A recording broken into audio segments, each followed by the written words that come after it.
Hello and welcome to the MSTieCast. I'm Toby Mobius. I'm Joshua M. MacLeod for short. I'm Justin. And I'm Chris. And we have a very special guest today. That guy that's replacing Mike. Jonah Ray. Replace is a strong word. Hi, I'm Jonah. I don't know how to save that. I'm sorry. Hi, I hope you don't hate me. Well, That that's remains to to be be seen. determined. Yeah, it really is. We Is are this harsh but fair on the MSTieCast.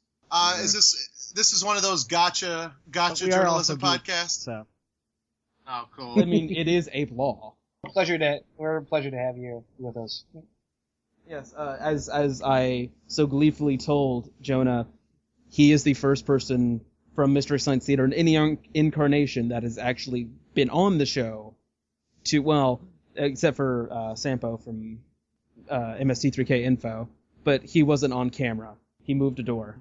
No offense, Sampo. that doesn't count. I would have loved to move a door. This guy is going to be actually on the thing. Kind of edges it out a little bit. Yeah. So, Right. yeah, and plus, very high-profile fan as well, so that's really cool. As with all high-profile fans, we always ask, how did you get into Mystery Science Theater? Like, how did you come about watching it?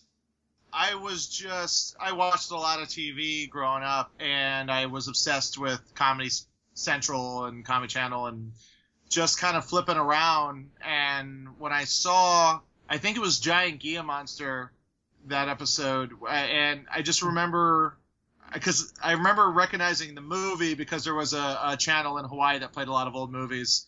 But then, like, the silhouettes just, like, made me stop from flipping over it. It was just kind of one of those things where I never saw anything like that on TV, seeing the silhouettes, and it was really weird. So I went back, I stopped and started watching it. And then once I was enjoying it because it was the same thing me and my friends would do to, old horror movies. We would, make fun of them and riff on them. And then once they went to the host segments, it was like, I was just like, oh my God, it was an incredible moment because it was just it was like an awesome, weird puppet show. And it really just felt, and I was by myself, and it was one of those things that, I couldn't wait to get to school the next day to talk about what, the weird thing I found. It was a real transformative experience. It was just come across it the way I did, just so, not knowing anything about it, not seeing any commercials for it, not knowing anything, not hearing anyone else talk about it, to just find it was such a neat, weird thing. And that's kind of how I always felt about it, that it was like an awesome little secret club that not too many people were a part of. Now, you said you were obsessed with Comedy Central. Does that mean you prefer the Comedy Central era, or do you prefer the Sci-Fi era? Like, after Trace left? After you continued on with the show. I don't know. It's hard to say. I never thought about it as two different eras or shows. It just, to me, when it happened, it went over to another channel. And I don't know. I didn't think about it as like, we'll see what they do over here, because it was essentially the same. I had a nostalgia because Comedy Central was so used to it, and I was so used to the voice of Penn Teller being the one to introduce the episodes. But when I went over to Sci-Fi, I liked it because they played it a lot. Comedy Central stopped playing it as much. Comedy Central started doing this thing where they would do like half the cheese. They would do half, hour episodes. They were just trying, they weren't showing it as much, I felt. And then, like, that was what was cool about it when I went to Sci-Fi, is that I felt like, they would do little blocks of it on Saturdays during the day and stuff like that. So I dug it. I dug it a lot. Blocks of cheese. Yeah. Science Theater Hour. They would cut an episode straight in half and show you half of an episode, and you would have to wait for the other half. Sometimes it worked. They had Mike Nelson dressed up as Jack Perkins. Was it Jack Perkins with his fantastic impression, and he would introduce it like a piece of artwork, and you would enjoy it that way. You'd have to wait an entire day to figure out what happens at the end of Fugitive Alien 2. God. Yeah, exactly. I just want to jump in real quick about your answer about not really noticing a big difference between the two channels. That is honestly the best possible answer you can give, because it is the same show. It's just different channels, really. And despite the corporate word from above where you have to change this and that and the other thing, it is essentially the same show regardless of where it comes from, as long as it has the same heart and the same drive. And so I admire that answer, but I also am going to tell you that there are going to be a ton of fans going, what are you talking about? The Comedy Central era and the Sci-Fi Channel era couldn't be more different for this reason, this reason, this reason. Yeah, no, definitely. I mean, because in the Sci-Fi they started doing those longer storylines, and they kind of started having more arcs and stuff like that. It almost seemed like the cameras they were shooting it were a little different, and also the sets were deeper. I mean, there's a lot of stuff, but I mean, it's the first season of Breaking Bad is very different from the last season of Breaking Bad. It's just it's an evolution, same show, same heart, and in the end, it's just people stuck in space or riffing on movies. But I know people have their very specific thoughts on stuff. Because I remember when Mike showed up, I had a friend that was just like, "No way, no, not into it. Who is this guy?" And I was just like, "It's Torgo." It's Perkins.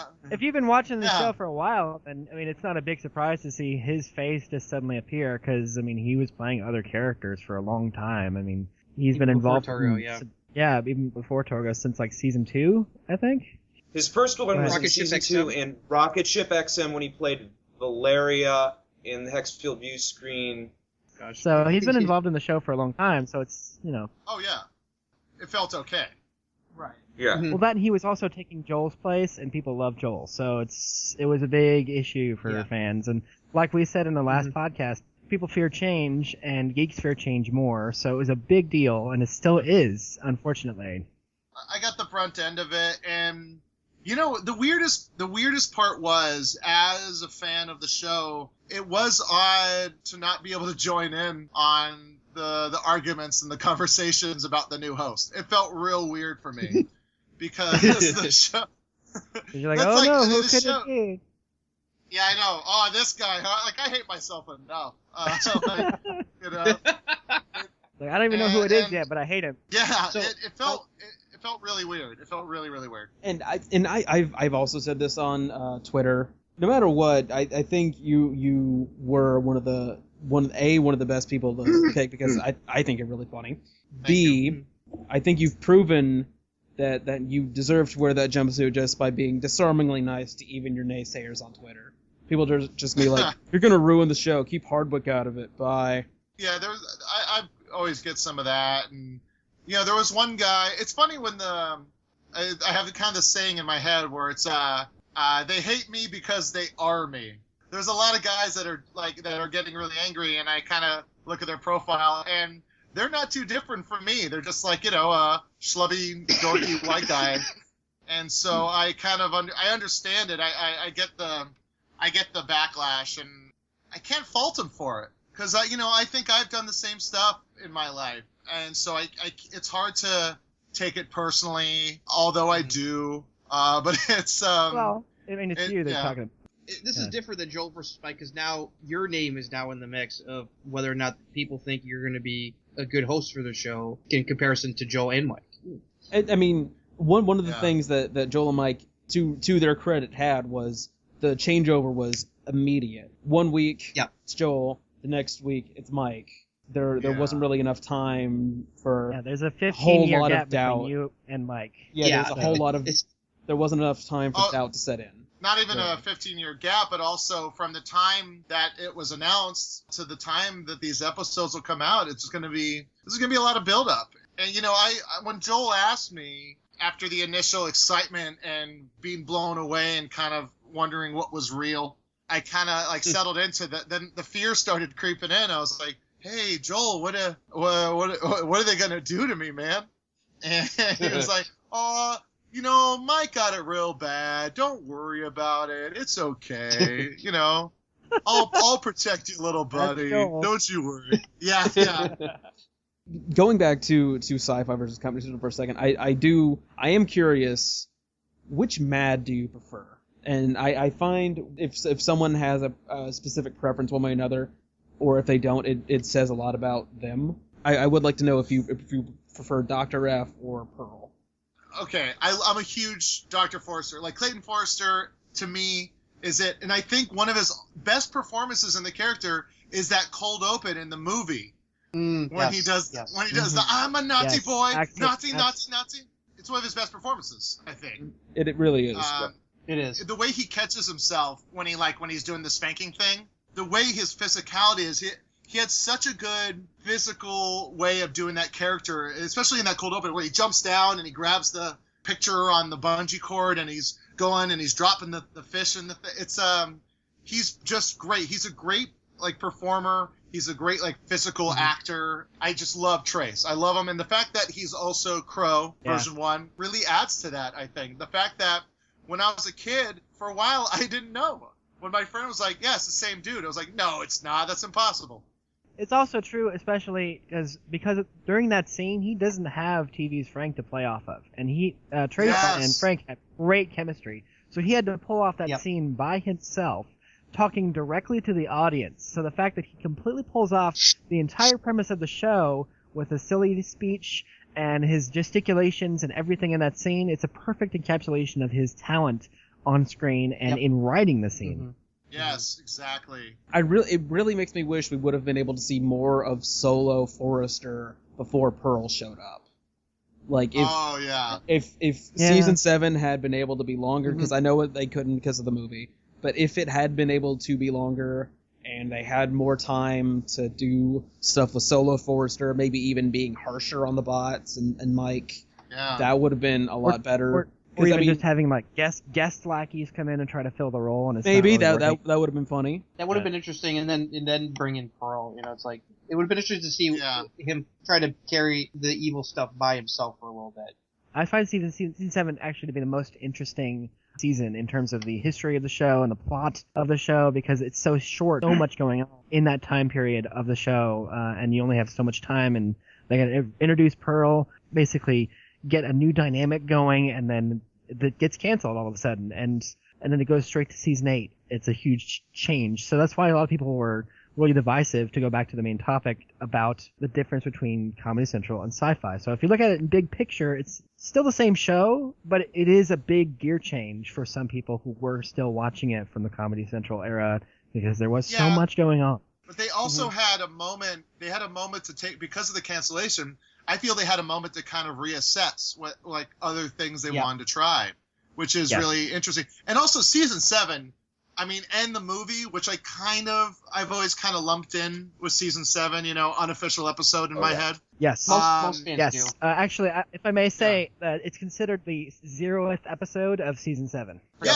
Because the thing is, season 7, and it makes me wish, and now this sounds going to sound weird because it sounds like I want less episodes, but season 7, episode for episode, and then the movie, those are some of the tightest riffs they have in the entire series, I think. Like Laser Blast, Night of the Blood Beast, like Deathstalker and the Worst, the riffs are just so tight in those episodes that it's and it's because I think they had time. It's almost like they had because there were so few, they were able to really focus on those episodes. That's actually something I've never thought about. Because they're less than they have more time to go over. I've never thought about it that way.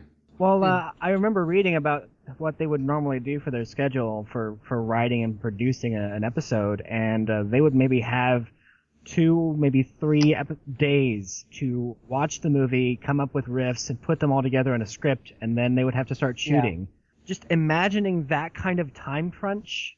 Because not only do you have to come up with the riffs, you have to come up with the host segments. You have to block everything, rehearse everything, build the sets, get all the props that you need, and then record the riffing, and then do all of the recording for the episode, and then edit it all together.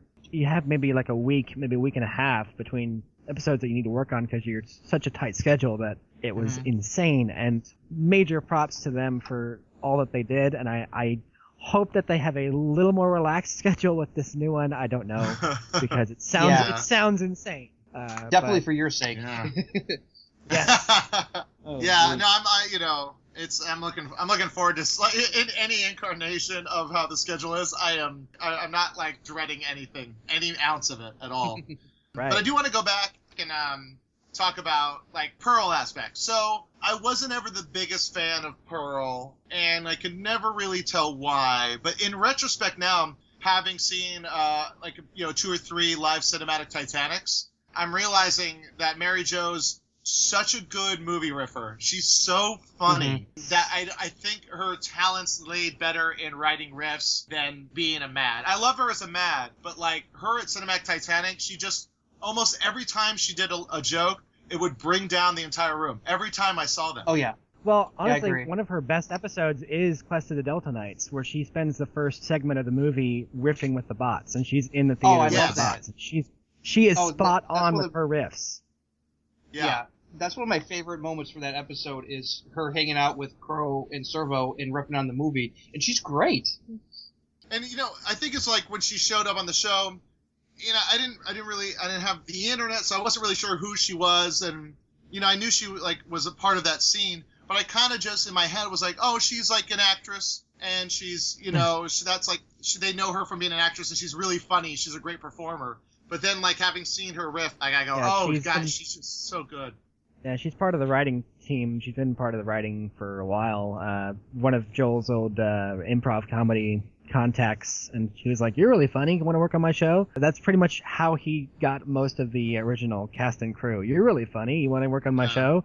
And they were like, "Sure." And because I don't know, Joel just has that kind of charisma. Hey, you want to hold a plastic puppet over your head for 10 years? Okay. Kevin Murphy, probably. Now I'm going to take some fan questions. Well, he's going to take them. You're going to dish them out. First set of questions come from, how do I pronounce this name? Jikoraijo. It's Japanese. Sure. Jikoraijo. Is it? Yeah, I believe so. Jikorijo.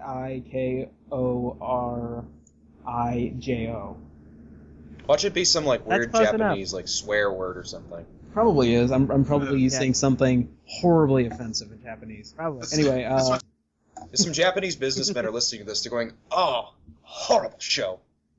I just offended Japanese with my impression. I apologize to our Japanese listeners. I apologize more than Toby. The show is most dishonorable. This person has 3 questions. First question is, if you had to choose one film that MST3K has already covered to riff, which would it be? That's a hard one. Have a link to the list if you really need the list. Here, and you guys can, this is a conversation, because we're only really going to remember the movies that were already riffed on, so finally, you'd be it's like if you were to just say, Mitchell, I love Mitchell, but I think I love it because of how good the episode was. So it's one of those things where it's like, if I could go back and do another one, that almost sounds like me saying, I could do a better job. I could probably do a little better than those guys. Yeah, it's like a heckler at a stand-up special. I could make one of your jokes. I was in Chicago a few weeks ago, and I went and saw Trace and Frank do the Mads Are Back. They do riffing at kind of rock venues and stuff like that. Have you guys gone to any of those? I have not. I wanted to. No. Oh, it's great. It's great. So they did Plan 9 from Outer Space. Flawless. It was great, but I was, I got there a little late, so I couldn't get a seat, and so I found a seat at the bar right before they started, and I was next to these 2 kids that were doing their own riffs while watching the movie. Oh, no. And they weren't shouting it out to disrupt them, but me and my wife were right next to them, and it was one of those things I didn't want to be a jerk, but I wanted to be like, hey guys, I think they got a handle on it. If you want to just leave it to the professionals. Listen. Yeah. Keep it down a little bit, guys.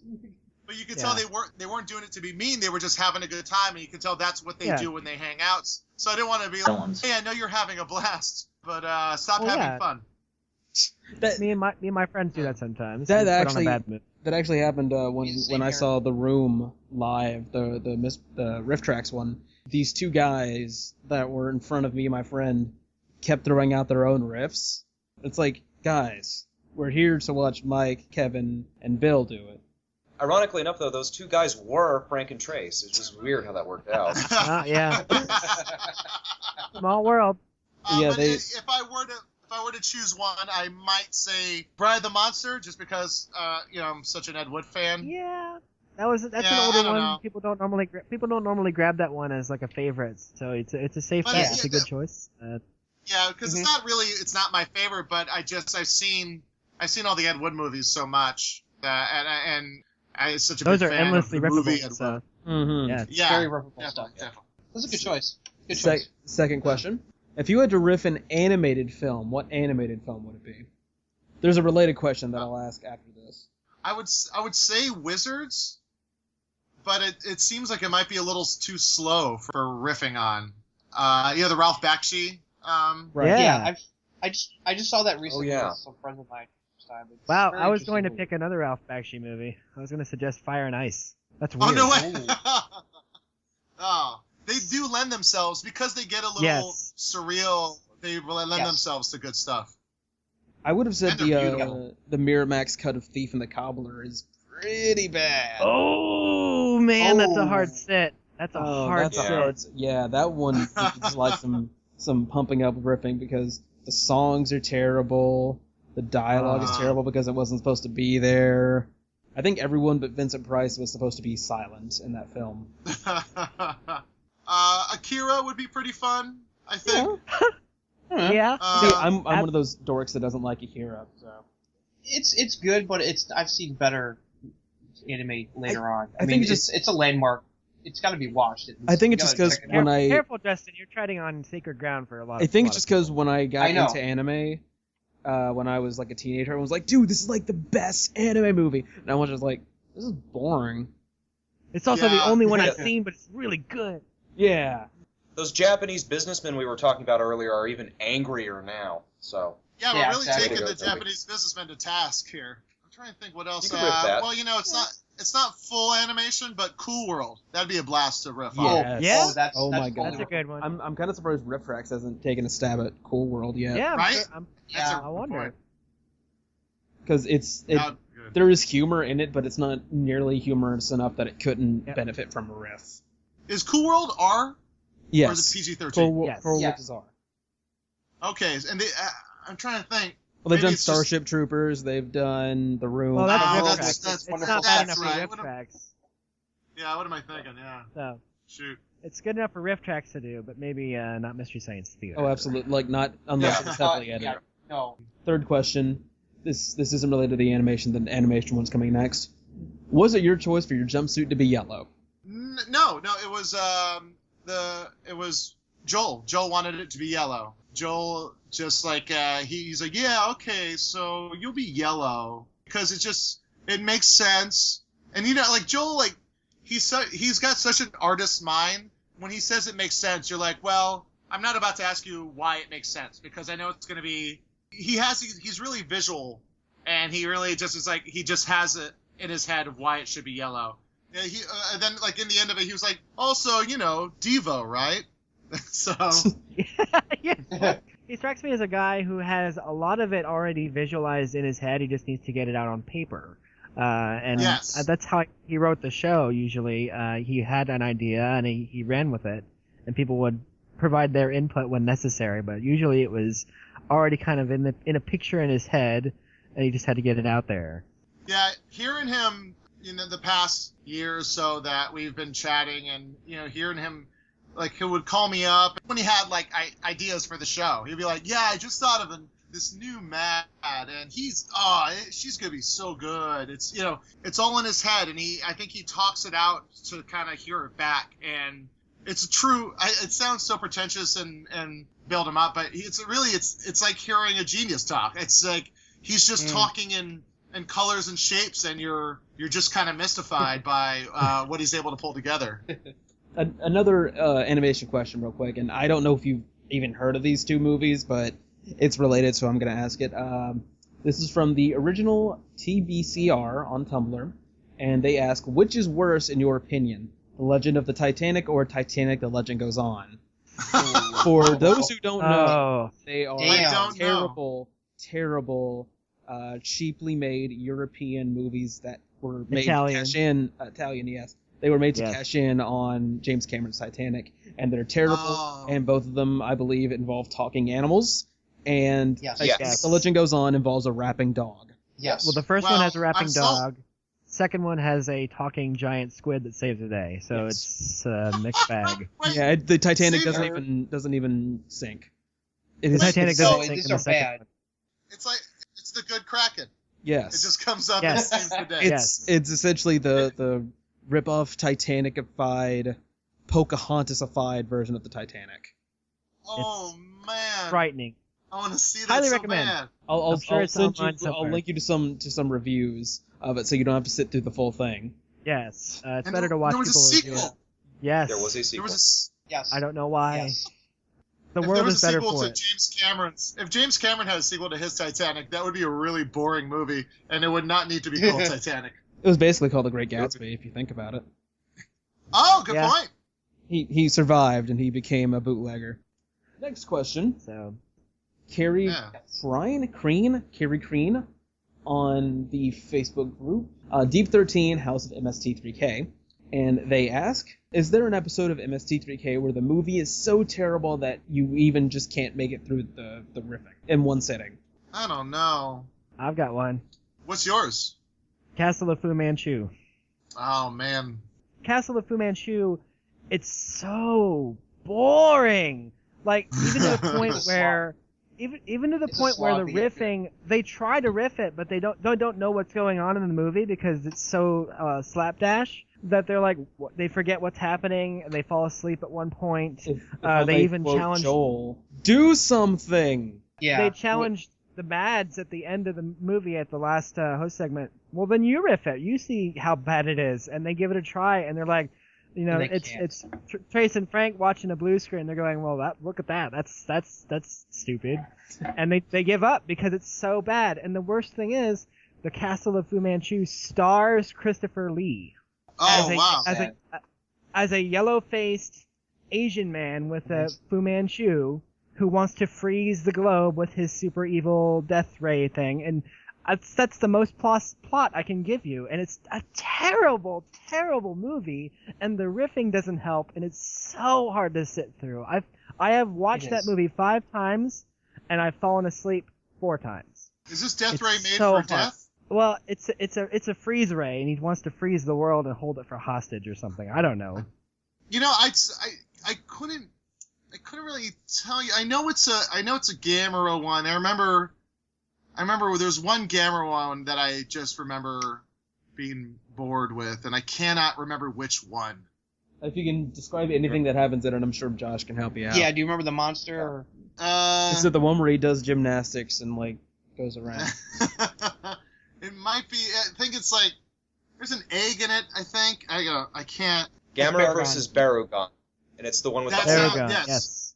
Yes, I think that's it. It's just one of those things where I remember as I would watch it anytime Mr. Sincere was on. I would watch it, and I remember like coming across that episode and being like, I don't know if I can keep watching it. I just remember as a kid being really bored by it, but. Among others, that episode is with those where it's like you have to watch it for completionist purposes. Otherwise, if you don't really want to watch it, you don't have to. It's okay. It's not a popular one. It's not a must-see. But if you must complete the series, then okay, fine. What's funny about that completionist thing is that my friend Kumail does a podcast called the X-Files Files. And he just he just watches X-Files and then, talks about it with people involved in the show or people that are fans. He's made a list of skippable X-Files because people were like saying, "Hey, I'm a big fan. I want to get into X-Files. What should I?" And he made a thing. It's like, these are the ones you have to see. These are the ones you don't have to see. And I thought that was for a guy who's like a super fan of something. He said similarly what you said. It's like, yeah, if you want to be a completionist, watch them all, but you don't have to if you don't want to. Excellent. Exactly. We have a question from Jason Wallstrom. Do you have any films that you've always wanted to riff, even if you couldn't possibly get them on Mystery Science Theater? And he recommended Jim Cotta, Lawnmower Man, Antitrust with Ryan Philippe, and suggests a movie called Bad Ronald starring Scott Jacoby, which I've never heard of. Here's some off the top of my head that would be great to riff on. Okay, first off, I love this movie. I saw it at the Hawaii International Film Festival when it came out, and it was Battle Royale. Battle Royale is a great movie, but it would be a lot of fun to riff on.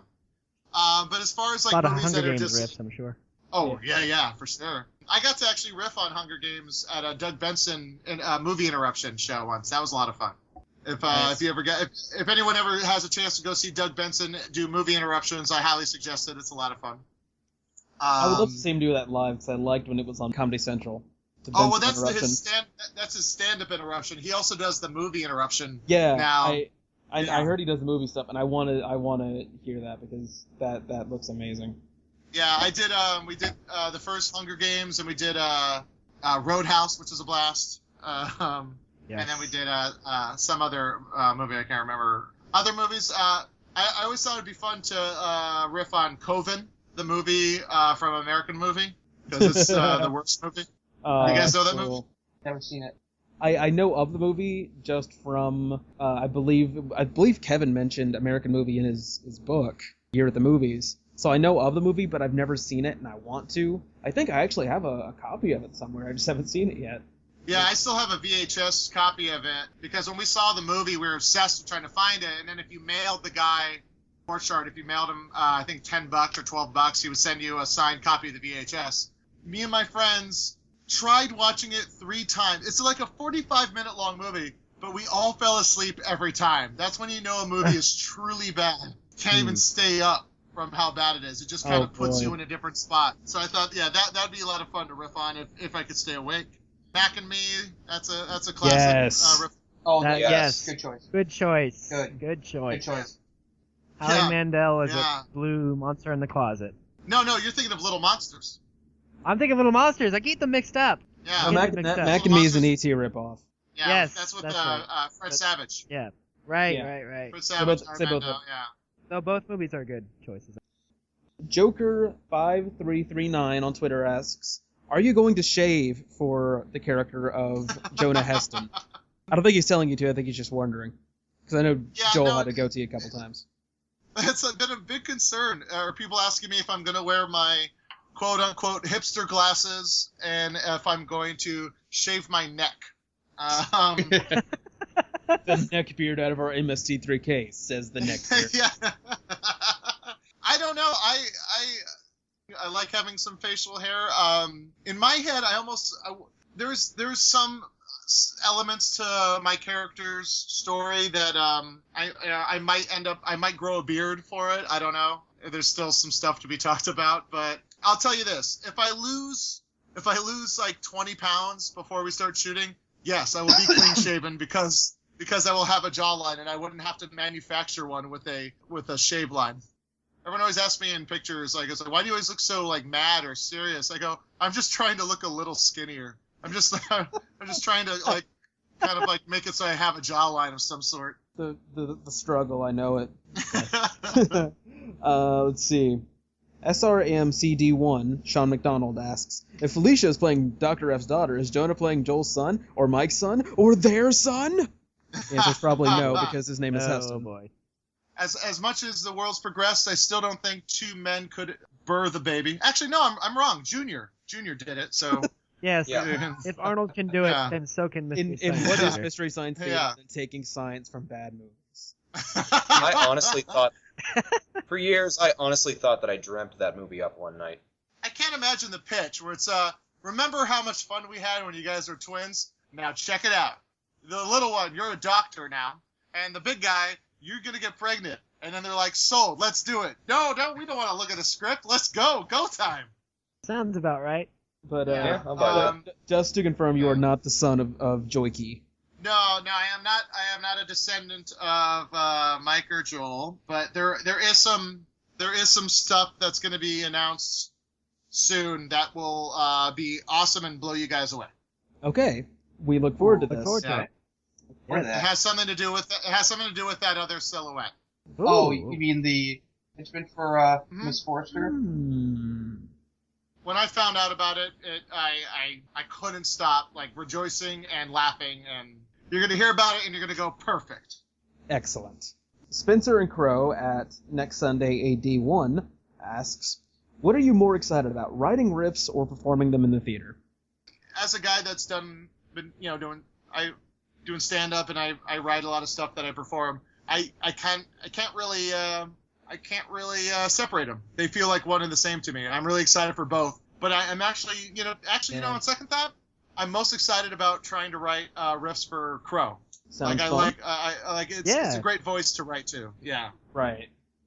Barbara L. Lee Master asks, What was it like in the belly of the whale for 3 days? It was a nice, relaxing vacation. Good to know. It's now. Someone said, I have a question. I have a question, but I don't. someone else has one. Oh, well, It was about the whale. It was about the whale, wasn't it?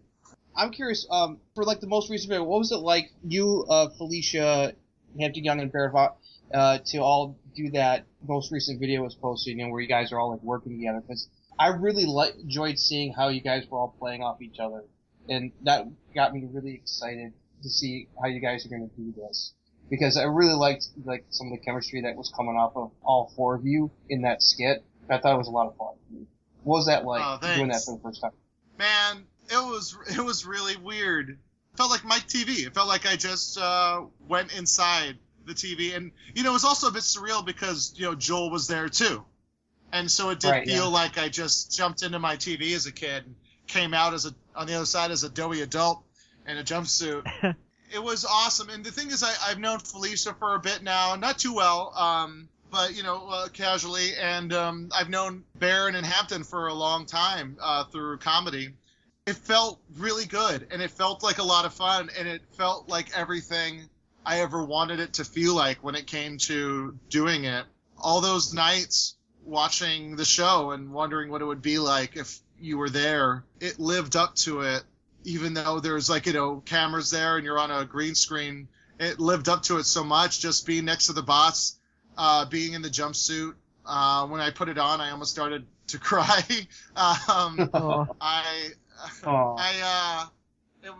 It was also really awesome because I've become really good friends with Joel and Hampton and Barron. I've known going on almost 10 years, and they're good buds, and that's kind of what I always thought about Mystery Science Theater. Is it felt like a bunch of friends making a little show. It felt like that to me then.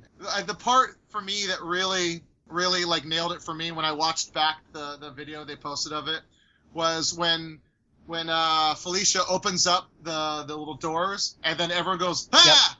Like, it's like that, seeing me do that thing that the surprise, ah! Like, I just loved it. That's, it might as well have been Brack showing up on an interocitor and everyone going, ah! It was perfect. Yeah. It's a staple of a lot of host segments, so it was great to see that kind of spirit is still present. I liked how Felicia called you, what was it, Felicia called you, what was it, like a stack of pancakes? Big stack of flapjacks. Big stack of flapjacks. That was great. I love that line. Yeah, there was it was funny because Joel wrote it, and then when we were doing it, one of the takes Felicia said pancakes instead of flapjacks, and then Joel was just like, blew it. Joe was just like, I know it's a small thing, but I'd really like it if you said flapjacks. And how about Joel's take too? I loved it so much. It's such a good kind of Jack Benny performance when he goes like, I should have never sold the rights to the show to a fictional character. I love how she's like, I'm not fictional. Yeah. Love it. I love everything about it. I love that Joel is in this weird quasi state of reality in anything MST related. Yeah. Like he does Turkey Day with the bots and Cambot, but he's Joel Hodgson, not Joel Robinson. And he's talking about behind the scenes stuff, and it's head scratching but wonderful at the same time. Because you guys are all fictional characters, but he's real. But he's also bringing you the Kickstarter, so it's like he's talking to fictional characters, and suddenly they're on screen with him, and it was really weird but fantastic. I see you yourself said in the first Kickstarter video, it's just a show. Just relax. Just relax. Just take a deep breath. Yeah. It was funny. Like when he first introduced you guys with the first video and hear your voices, I thought it was interesting because we didn't know who was voicing who yet, but Hampton when he was doing Crow, he sounded a lot like Trace, and I was like, wow, that's like a really good it sounds kind of like the Trace's Crow, and then it's funny. Then later Joel said in one of the updates about like his impression is so dead on, but he told him you maybe want to tone that down. And I was like, well, that makes sense because Bill tried the same thing when he replaced Trace's Crow, and it kind of took him a bit to find his own voice for the character. So, but I liked how he sounded. It sounded like Crow to me. it's funny you say it, because when Joel was asking me about other guys, he's like, do you know other comics you think would do a good job, and I knew that both Baron and Hampton were Misties. I know they're a big fan, but like I've always thought to myself that Hampton kind of sounds like Crow anyway, especially in his stand-up. Oh. He just sounds like him. So it's like, well, there's this one guy you're gonna really want to see. And when I sent him a link, and he's just like, "Oh wow, man, this is perfect." He has that energy too. He has that, hey. Mm-hmm. He definitely felt like it right off the bat. I was like, oh, I was feeling it. I was feeling it when I first heard his voice as Crow. Baron, I'm taking a used to for Servo, just because of how different he is from Kevin. But I've seen, my friend of mine showed me a lot of Baron stand-up because I haven't seen some of his work before, and I really like him. He's very funny. It's really cool that you basically, you're the one who recommended both of them to Joel to do this then. Yeah, I mean, it was an odd position to be in, but Joel was just wondering, he was just wondering who was out there, who was in the comedy scene at the time. And that was, like we talked about earlier, that was a big way that Joel did it in Minneapolis. Right. Was just, he just had friends, and he would go, hey, you want to work on my show? And they would go, sure, So sure. That's a good thing to hear that they were friends of yours already, and that gives us hope, at least me hope, that you guys will have better chemistry on the screen. So that's nothing but a good thing. So yeah, Baron has a very Tom Servo like he may not sound exactly like Kevin, and no one could ever do what Kevin did, because that's also just Kevin's voice. Like Kevin doesn't really put anything on. Oh my God, Trace Trace did a voice for Crow, and it's an exaggerated version, but Bill did the same thing. He exaggerated his for a little bit. Yeah, exactly. And Baron is just like, he's very much Servo. He sings. He's like, anytime you're hanging out with Baron, he's bum bum bum, and he's singing, and he's doing dialects, and he loves old timey movies. He is essentially Servo, and that's why I think it's so perfect. Yeah, my best friend who got me to the show, and you were talking about the other night, and he was like, I was like, well, what do you think? And he's like, I think he's great because he could sing.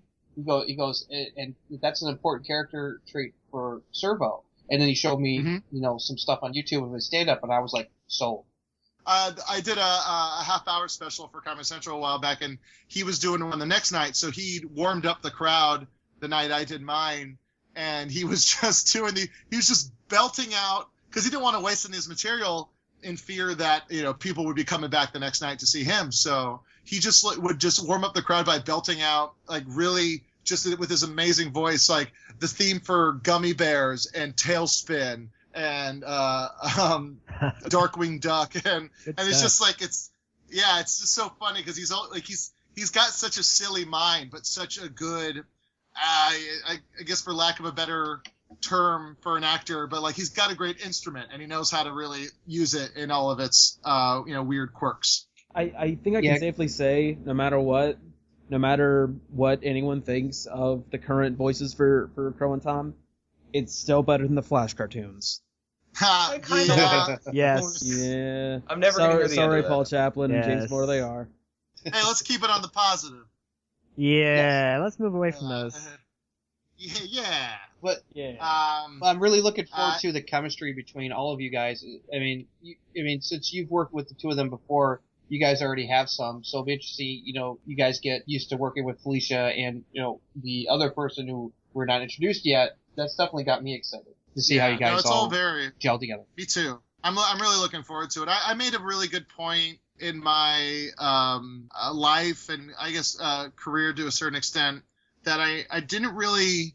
And me and my friends have had this idea for a long time where it's like, we don't really want to work for the sake of working. We have the opportunity to make things enjoyable for ourselves and to have fun and work with friends. And that's kind of a big thing I've done for myself, getting into doing the Nerdist podcast. I did it because, Chris and Matt were my friends, and I wanted to do something with my friends. And a lot of the jobs and a lot of the opportunities that I've been able to, take advantage of is because of just making a point to, having fun and being friends with the people I work with, because, you know, sometimes life is too short to work with people you don't like. And, you know, there's so many things we have to do where we are kind of just dealing with stuff, and I don't think that should be one of them, especially in comedy, and especially when doing something like this show. And our last fan question comes from Trip Dashel. Joel mentioned that whoever he picked for the MST successor had to have a better singing voice than he did. Could we hear some of that? Here you go. I'll just do one phrase, and it is my impression. Gypsy doing Idiot Control Now. Idiot Control Now! There you go. That's my wonderful singing voice. Bravo. Bravo. Yes. Yes.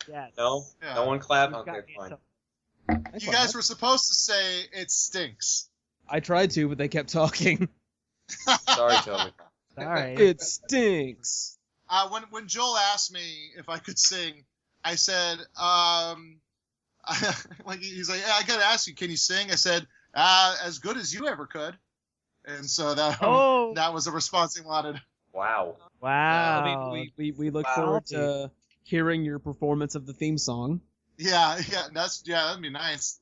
Oh, that'd be weird to hear. That'd be weird to do. I'm sure. Sorry, I started getting in my head and being like another funny kind of anecdote about when Troy was kind of, when I didn't realize vetting me.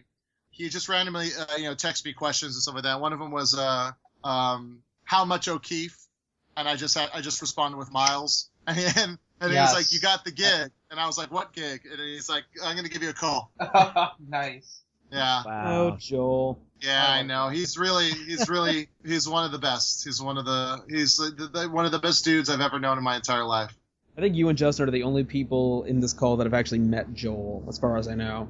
Chris, have you met Joel? You never did a meet and greet? He did Riffing Myself in Atlanta, but I had to miss it because I had work. So Yeah, I couldn't get off.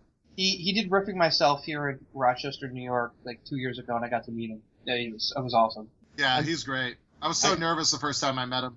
One time at Comic-Con, do you remember the 20-year anniversary? It was in the panel they did at Comic-Con. Yes. Yes. 2008. I snuck into that because it was a huge line and I wasn't going to be able to get in because they cut it off. And I was so obsessed with trying to get in because I had to come from another thing. I came straight from Los Angeles and then ran, and then they were closing the doors, and I just started lying my ass off, going like, I was like, I gotta be in there. I work for Shout Factory, and if they don't get this, and I had like a external hard drive that I was gonna give my friend. And I was like, if I don't get this to them, they're not gonna be able to hold any of the footage that they're doing right now. You don't let me in there. You talk to the guys from Shout Factory, and the guy's like, all right, go inside. So I totally lied my way in. Wow. Yeah. Love it. That's dedication. Love it. Yeah. That guy's listening to this podcast right now going, that asshole. He's with the I did Japanese feel- businessman. He's their interpreter.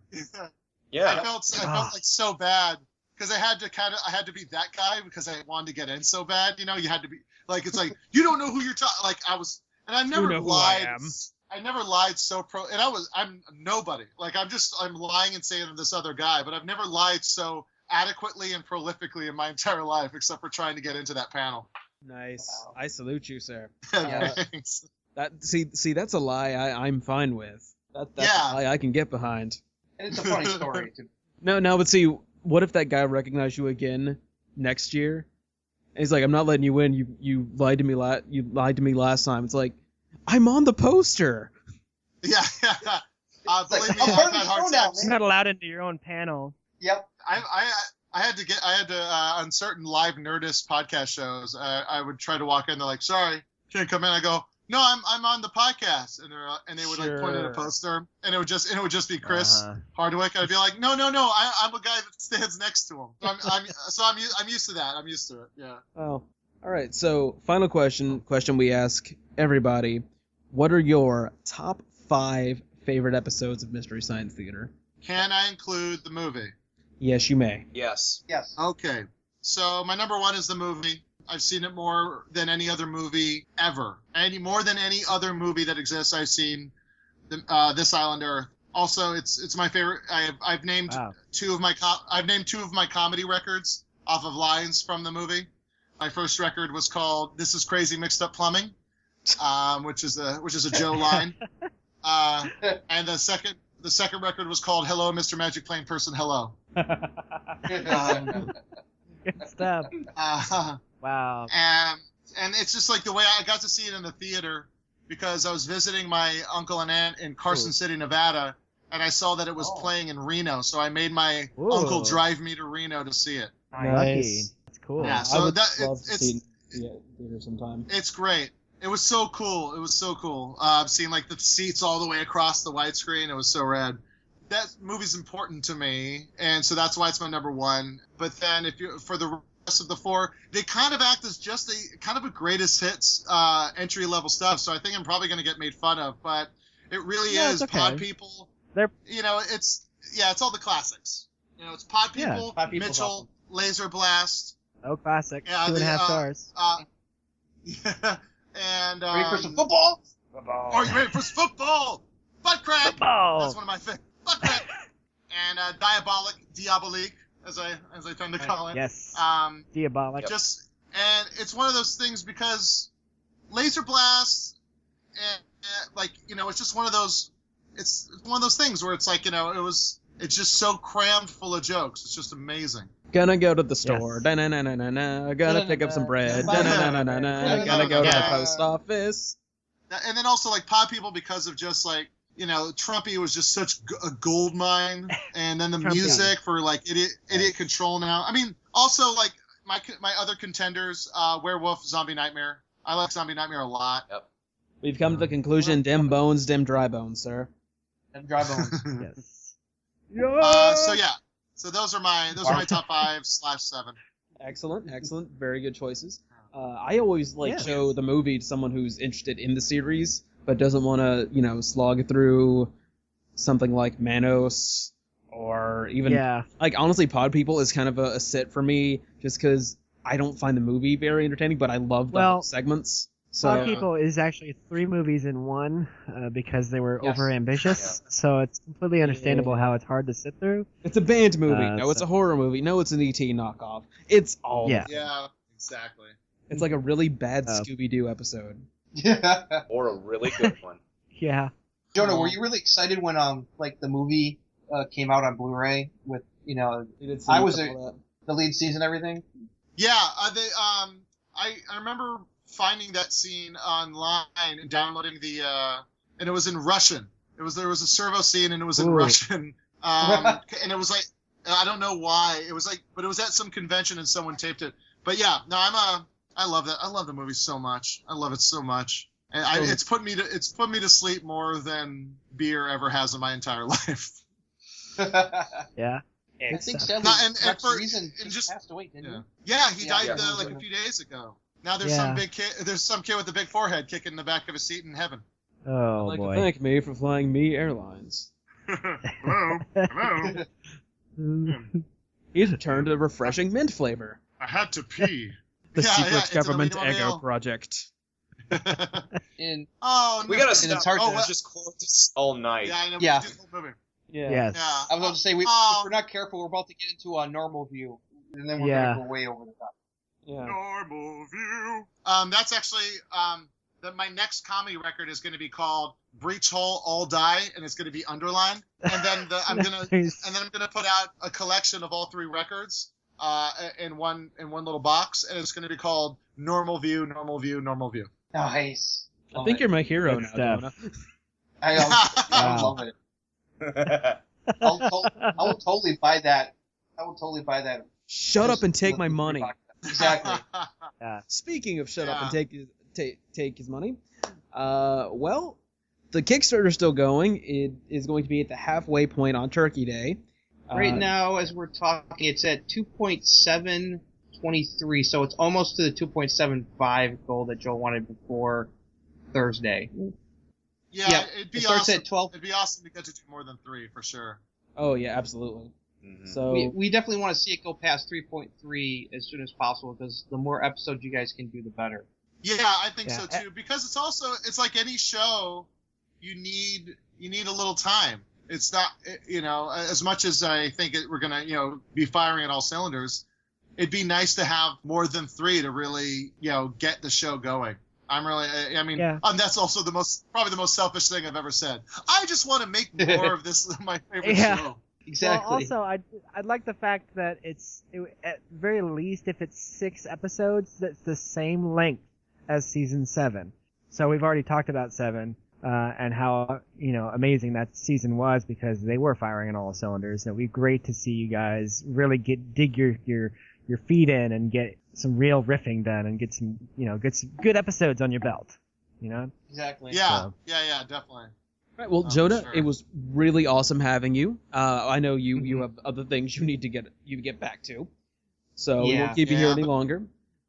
This has been a great distraction from work. I really appreciate you guys talking to me. Dude, the pleasure is all ours. You come, thank and you. if you ever need to get off work for like an hour, say, hey, I got an interview. Toby, I need to do an episode right now. And I'll be like, okay. Awesome. Yeah, no, I'd love to, the more stuff happens with everything, I'd love to, every once in a while come back and I guess just give an insider's perspective as a fan of what's going on and what it's like and stuff like that. It'd be cool. It'd be cool to, talk about it with other fans and stuff. Absolutely. When the Kickstarter's over, we'd love to have you back on and discuss it. Absolutely. Okay, well, again, thank you so much for being on here. I think you you're so going to much. knock it out of the park. I mean, honestly. Oh, Yeah. Thanks. No, I appreciate that a lot. Having you guys like that, the video where Hampton, Baron, and Felicia were announced, I liked it a lot, and I usually get kind of weird about stuff I'm in.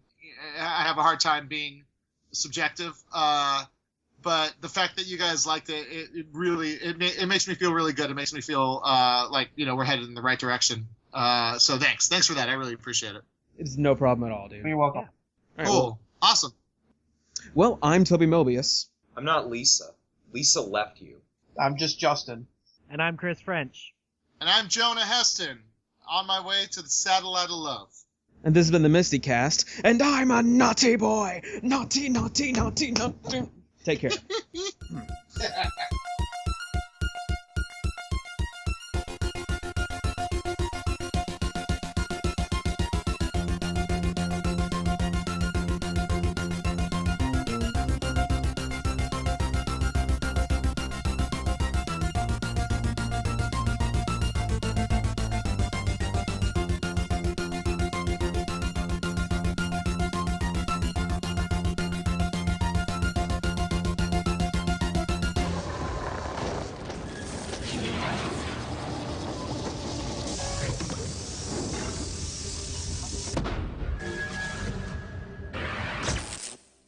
Now, poopy.